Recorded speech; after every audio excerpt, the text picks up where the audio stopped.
Coming up on this edition of MHS Rewind, we'll take a look at the app TikTok and some of the MHS students who are TikTok famous. Go out to the range with the law enforcement students and take a look behind the scenes at the production of our latest short film. And in sports, we'll look back at the highlights from the football team's win over Jennings County and look ahead to girls basketball season with a preview of this year's team. Good morning, MHS. I'm Alex Piccolo. And I'm Gwenny Foley. We'll have all those stories and more coming up on this edition of MHS Rewind.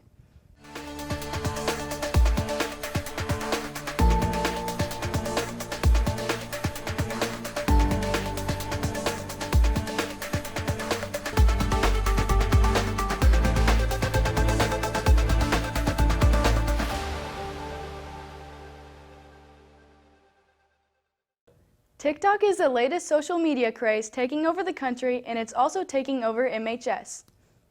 TikTok, an app that has taken over the world, has also made some Martinsville residents TikTok famous. My favorite part of TikTok was providing entertainment for people. It was nice, like if you made a video and people commented things like, that they liked or something, it was kind of cool to get feedback from people. TikTok is an iOS and Android social media app that allows users to create short videos about comedy, talent, or lip syncing. Users try to get their videos featured on the For You page. When you open the app, you are directed straight to the For You page where you can watch the newest and most popular videos on the app. Video creators write trending hashtags in their captions for their video to have a chance to get famous. If you're lucky, your video will get featured. I had a few videos that I'm assuming probably did get on the For You page because they got multiple views, multiple likes, and multiple comments. And it's kind of cool. It's kind of cool knowing that, your content is being, is out there for thousands of people to see. Two previous MHS graduates and Rewind students, Nick Holmes and Cameron Owens, are making their debut on the For You page as well. Nick Holmes has gotten over 600,000 likes, 21,000 followers, and many popular videos. Cameron Owens has gotten 1.2 million likes, over 52,000 followers, and many popular videos as well.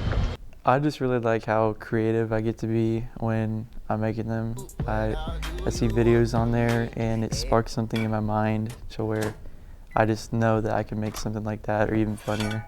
Creating quality content for all TikTokers is important for gaining more views. Sometimes, taking extreme measures is key to making a video good enough for the For You page. I had this phase where I just added a bunch of random items and made them into random foods because with TikTok, you can cut anywhere in the video and make it anything else. So I've had a lot of fun doing that.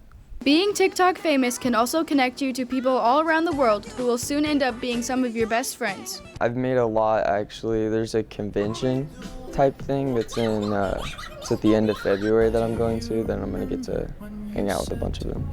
Making a video on TikTok is simple. First, open up the app and you'll find a plus button at the bottom middle of your screen. Once you press it, you can record your video by pressing the red button. After recording your video, you can choose filters, a sound, effects, and add text and/or stickers. Once you're done editing, describe your video and post it. Students at MHS are also joining in on the trends. My favorite part of TikTok is being able to create videos and create them with my friends because it's a good way to bond with them and to just be creative. If you're looking to see any of these people on the app, download TikTok and scroll through the For You page. You might just find them trending on your device. The law enforcement class got a chance to go out to the firing range Saturday and put some of what they're learning in the classroom into practice in the field. Zane Spangler joined them on the range and got some shots of their experience. I'm the kind of guy, I can memorize that, no problem, I can memorize that one. Former Martinsville Police Department Lieutenant Dennis Nail came to Martinsville High School last Thursday in order to help out the school's law enforcement class. I think it's important to work with the youth, get a good example. I was a DARE officer for 16 years. I absolutely loved it, made contact with kids all across the county, and even today I'm going to a wedding of one of those kids. Nail teamed up with the class's teacher, Sergeant Kenny Murphy, to teach the students about firearms safety. They passed around empty magazines and demonstrated how to read certain specifics on each gun. After hours of learning gun safety in the classroom, students applied their skills at the gun range.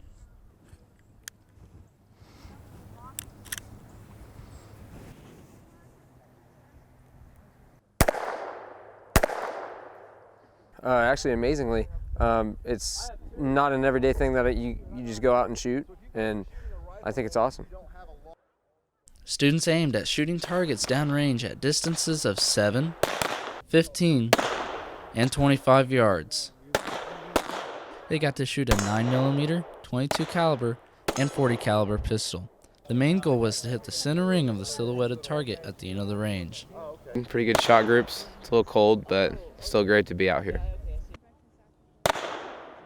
This is the third year for the law enforcement program at MHS, and the third year they've shot at the range. After the mags were emptied, Sergeant Murphy said he was happy with how this year's class performed. This is the first time we've ever done a range where we didn't have a safety breach and we were forced to remove somebody from the range. So this class was exceptional. I think overall as a group, collectively, this is the best group we've ever had. If you want to get involved in law enforcement, he has an excellent class. Gives you just the tip of the iceberg as to what goes on. But it's a rewarding career if you like working with people. For MHS Rewind, I'm Zane Spangler. Vaping products have become very popular throughout high schools, including MHS. However, recent studies show they are harmful to the health of teenagers. Hannah Johnson has the story. Studies from the Center for Disease Control show that 1 in 4 high school students use vaping products, but has a string of vaping-related deaths and lung injuries in September made an impact on students vaping at Martinsville High School? So we've seen a pretty substantial decrease in the number of kids caught vaping, juuling from the beginning of this year basically through October. Numbers of confiscated vaping and nicotine products have gone down, but that does not certainly mean that they have disappeared. It can be easy to hide the small devices in pockets or pencil bags. Certain products, like Juuls, can be easily mistaken for flash drives as well.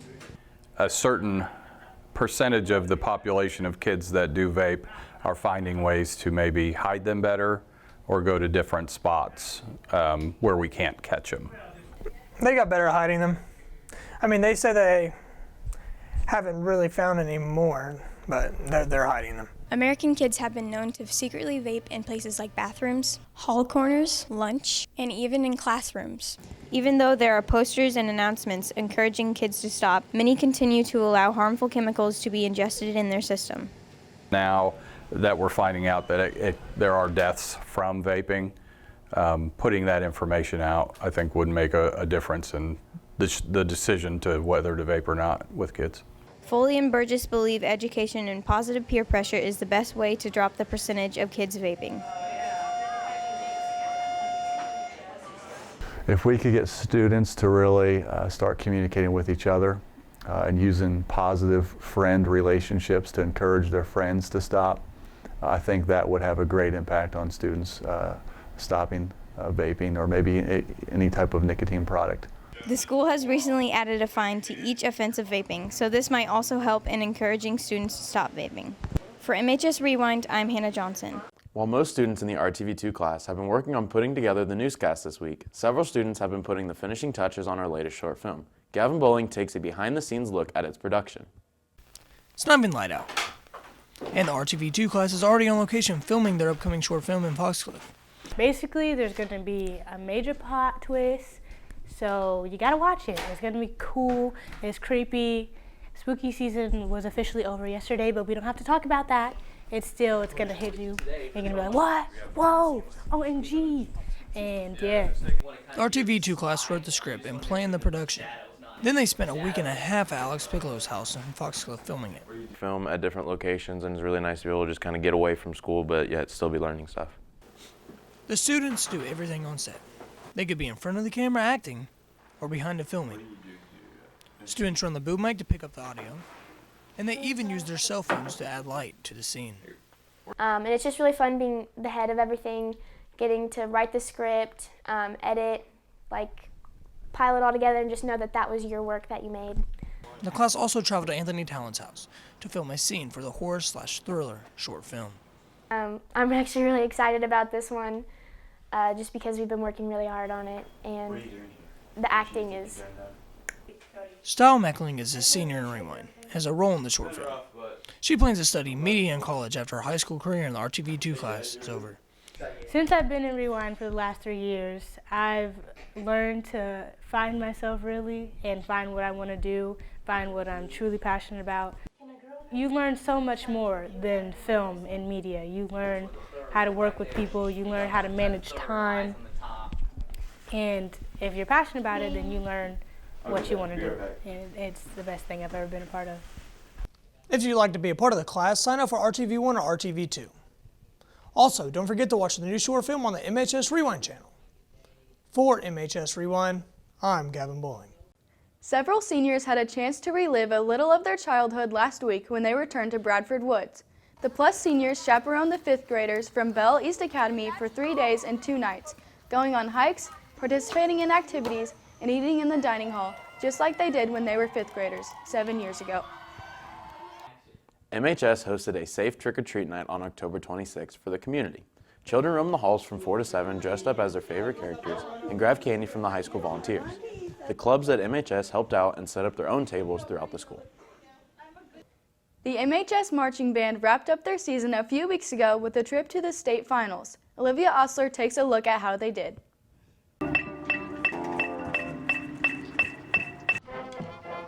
The MHS Marching Band has been working tirelessly since July towards one goal, winning state.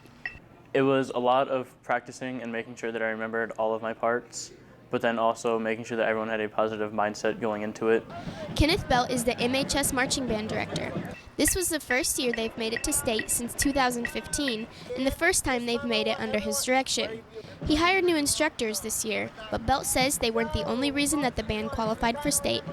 I think it's 100% the kids. Their effort was outstanding, and work ethic was great. You know, I think we've got a good staff helping to guide them, but at the end of the day, it's about them, and they accomplished it. This year, the show was called The Deadline. It's the story of a news reporter from the 50s trying to meet a deadline. I really liked the thing that we did this year. It was a newsroom, so we had desks all over the football field, and we had like these really cool backdrops that we can use. And it was a lot of fun, and it was really cool to like play typewriters. I feel like this year, everyone was a lot more positive with each other. We got along as a group very well, rather than past years. Unfortunately, they weren't able to perform their whole show due to bad weather. They had to perform it inside the gym, finishing in 16th place.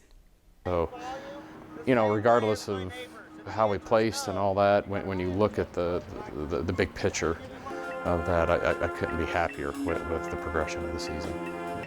For MHS Rewind, I'm Olivia Osler. The Martinsville Arts Council and the Mary Mac Players are putting on the whimsical play James and the Giant Peach. Asher Olson takes a closer look at the show and its set design. The Mary Mac Players are bringing the audience into the life of an orphan named James, who finds a tunnel in an enormous peach, climbs through, and goes on a wild adventure with nothing other than a bunch of bugs. It's a very large show. We've been doing pretty large youth productions for the past few years, but the set is very large. It's a giant peach. And so it takes place inside of the peach and on top of the peach. The play takes place in the Depot Theater, a small theater built in the old Martinsville train station. But the directors, cast members, and crew members are not going to let such a small stage stop them from bringing the show to life. It's always difficult figuring out what we're going to do on our small stage here, set-wise, but this has definitely been a bigger struggle than it usually is. The set designers creating props and set pieces larger than life to create the many different scenes during the play. The directors definitely have to get really creative, and it somehow makes it even more special whenever we figure out how to do it without all the space that most people have. Not only will the immersive scenery bring you into the show, but the young actors themselves bring the show to life, and as some say, it's really more of a family than a cast. I get to connect with other people in a way that I really don't feel like I can off stage. I've been involved in theater since I was 7 years old, and the people who directed me and that I worked with in the past inspired me my whole life. They kind of treat you like family, I guess, and like they're very kind, and like if you mess up a few times, then like I think, well, like they understand and they help you. The show will run the first 2 weekends in December. You can get your tickets online or at the Martinsville YMCA. For MHS Rewind, I'm Asher Olson. Imagine trying to build 3 different things all in one. Well, that's what Martinsville High School is doing to try and improve our facilities. Matt Thomas has the details. Initially, the school planned to turn the building trades by building the softball field into the Hammond's Alternative School and a storage for the building trades class. They're moving Hammond's from the Central Education Center to allow students to feel more connected to the high school and have better access to the facilities. So building trades will have a spot for their housing of their material and tools, and then Hammond's, our alternative school, will have a learning facility, classroom space, and an office space also. But after a Title IX inquiry in the spring and an internal review, those plans expanded to include the addition of a new softball locker room. So the softball addition is put in place to help us be more in compliance with Title IX. It'll be good for the girls, it'll be good for the program. In addition to the new locker room, they are also adding a concession stand area. Assistant Principal Jesse Burgess is in charge of building and grounds at MHS and says crews will work through the winter to try to get the project done. So we started tentatively in September of 2019. We'll be doing some work through the winter. And then we're looking before the start of the softball season about March of 2020. They plan to move the kids from Hammond's over to Martinsville High School at the 1st of January. For MHS Rewind, I'm Matt Thomas. That'll be a nice addition for the softball team when their season starts this spring. And while that's still a few months away, Alex, the fall sports at MHS are wrapping up and the winter sports are just beginning. Let's send it over to Zane Spangler for a look at Artesian athletics. Thanks, guys. The Martinsville Artesians faced Jennings County for their first round of football sectionals a few weeks ago, and as Alex Piccolo tells us, they started off their game with a bang. The Artesians took the roar out of the Panthers Friday night on the opening kickoff when Andy Myers ran it back for an 85-yard score. It happened so quickly. A lot of great blocks. That's about all I saw. I saw some guys light some guys up, let me get free, and then I just ran. Nothing really goes to your head, just run. Every time I watch him, he's a phenomenal player. He catches the ball, he gets about 10, 15 yards down the field, and he just throws that stiff arm. And every time he throws that stiff arm, he's going to go 100%, and go score. And I just knew when he threw that stiff arm, he was going to go score. After the kickoff return, the Artesians struck again. They recovered an onside kick, and then junior Tyler Cox punched it in from 7 yards out to put the Artesians up by 14. Just early, whenever we had big plays to start and then create some turnovers with an onside kick, it just had the momentum. We broke their backs early. So when we had that rolling, that was a good feeling. And the Artesians continued to rack up the touchdowns from there. Matt Thomas scored on a 13-yard pass from Xavier Tonitis. Craig Wessner scored on a 12-yard pass. Then Billy Baez got in on the fun and picked off a Jennings County pass and returned it all the way from a score. Defensively, we always talk about that group. They played really well. We pressured the quarterback, and we had some interceptions. We got some turnovers. That's always good. Andy Myers wrapped up the scoring with another touchdown pass from Tonitis. After all the fireworks, the Artesians led 42-0 early in the second quarter. Played good defensively, played so much better, and played what they're capable of playing. Offensively, made some big plays and took care of the ball, and those are things that we always talk about and harp on. And when we do it, you see the results that we had. The clock ran in the second half, and the Artesians ran away with a 42-7 victory. For MHS Rewind, I'm Alex Piccolo. Unfortunately, the Artesians dropped their second-round game to Mooresville last week. The fall sports season may be over, but the winter sports are just getting started. The girls' basketball team spent the last few weeks practicing for their season. Annabelle Cleary went to one of those practices last week and has a preview of this year's team. Jessie Johnson is back for her second year as head coach of the Artesians. Last year, the team finished 17-7 and hope to improve that this year. We won the conference last year, and I think that we have girls who can, take us to maybe another conference championship or at least be competitive with every single team in our conference. Coach Johnson has 3 seniors, 4 juniors, and 3 sophomores who will all return with varsity experience. Senior Marlena Kemp looks forward to the season and thinks one of the team's advantages is their chemistry. We all get along on and off the court, and we know each other's strengths and weaknesses on the court, so it makes us play a lot better together. Patience Walker led the Artesians in scoring last year at just over 12 points per game. And this season, the junior is ready to go out and try to bring home a sectional championship just like her older sister Kayana Traylor did 3 years ago. I'm looking forward to the season because I think we have a lot of talent this year, and I think we'll go far. We have a lot of athletic ability, and each of us has different roles that we can put all together to do very well. The girls' basketball team will continue to work hard and get better in hopes of having another great season. Head coach Jesse Johnson says they strengthened their schedule this year, adding Ben Davis in a holiday tournament at East Central. The team is also in a new sectional this year with Columbus East, Columbus North, East Central, Bloomington North, and Bloomington South. I like the kids that I coach. I think that that's important for, something that I put so much time into is to like the people that you're around. But I also think that we have good basketball players. And I think that we have pieces that, like I said before, can kind of get us far, not only in the tournament this year, but just in our general overall schedule. The girls open their season tonight at Avon. For MHS Rewind, I'm Annabelle Cleary. We'll have previews of the rest of the winter sports on our next newscast. That wraps it up for a look at sports. Back to you guys.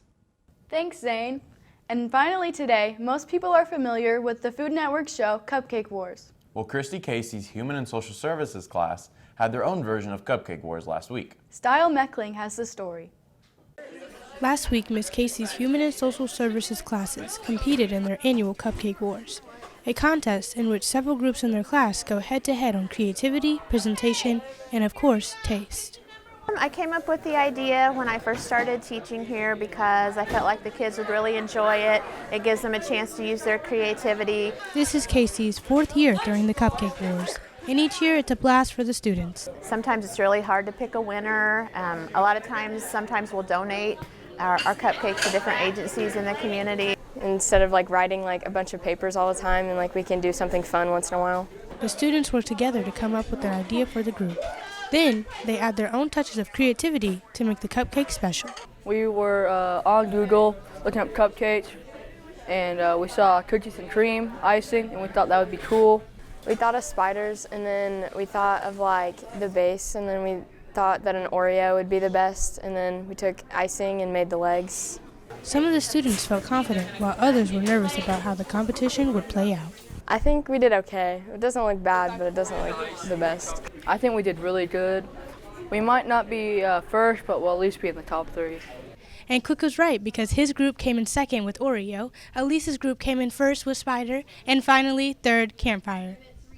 The competition was a success. Since I was one of the judges, I can say that every group brought great components of their own. For MHS Rewind, I'm Style Meckling. Some of those cupcakes looked good. Absolutely. I wish I would have volunteered for that story. That wraps it up for this edition of MHS Rewind. For Zane Spangler, Alex Piccolo, and the rest of the RTV2 class, I'm Gwenny Foley. Thanks for watching and have a great day.